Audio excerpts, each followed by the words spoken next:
Solomon Islands has made progress in human development over the last decade, but challenges remain. Sharon now with the details.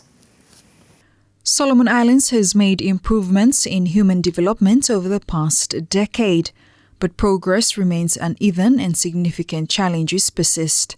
The National Development Strategy (NDS) 2016 to 2035 Medium-Term Review Report reveals the country's Human Development Index (HDI) rose from 0.507 in 2010 to 0.565 in 2020, marking a modest but important improvement.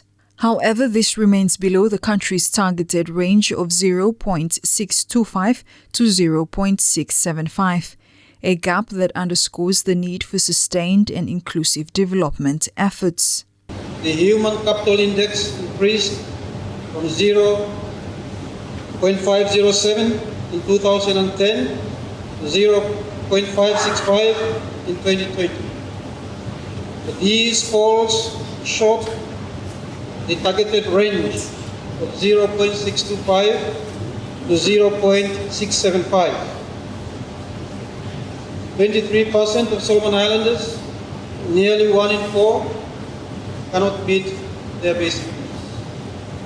17% of our population suffers from malnutrition.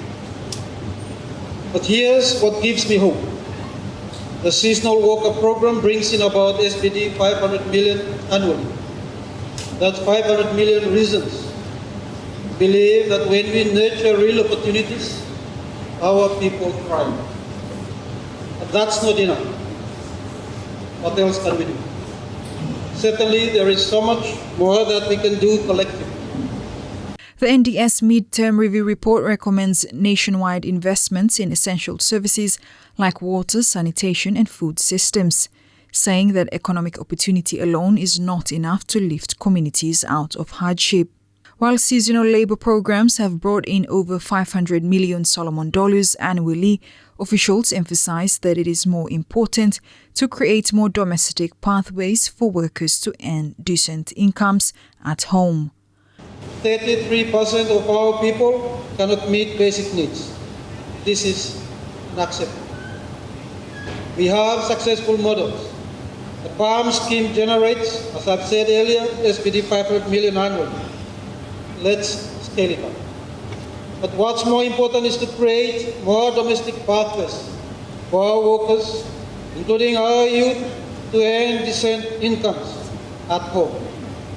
But ladies and gentlemen, earning money isn't enough if you have to walk 3 kilometers for water. It's not enough if your children get sick from poor sanitation. It's not enough if malnutrition stunts your child's growth. We must strengthen food production systems. 17% malnutrition. In a nation blessed with fertile land and bountiful seas, this tells us we have untapped potential. We have the resources. Now we must strengthen the systems to connect these resources to every community. And ladies and gentlemen, let me be clear about gender equality. We will mandate gender-sensitive budgeting across all ministries. Our women carry half the burden of development. Sharon now for SIBC TV.